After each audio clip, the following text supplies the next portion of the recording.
Бүгүнкү күндө Садыр Жапаров менен Камчыбек Ташиевдин айылдары эле өнүгүүдө деген жалган маалыматтар таралууда. Чынында мамлекеттик курулуш тарабынан 2020 жылдын октябрынан 2022 жылдын 1 октябрына чейин республикалык бюджеттин эсебинен 193 объекттин курулушу жана оңдоп түзөө жумуштары 6 миллиард 172,1 миллион сомго бүткөрүлгөн.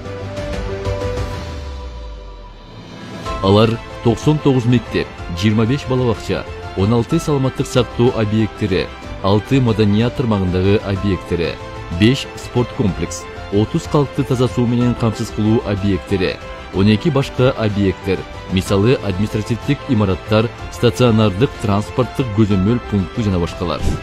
Анын ичинде областтар боюнча Чүй областында 22 объект, Баткен областында 46 объект, Жалал Абад областында 27 объект, Ысык-Көл областында 18 объект, Нарын областында 18 объект, Ош областында 47 объект, Талас областында 15 объект. Мындан тышкары башка каржылоо булактардын эсебинен өлкө боюнча 130 социалдык объекттердин курулуштары бүткөрүлдү.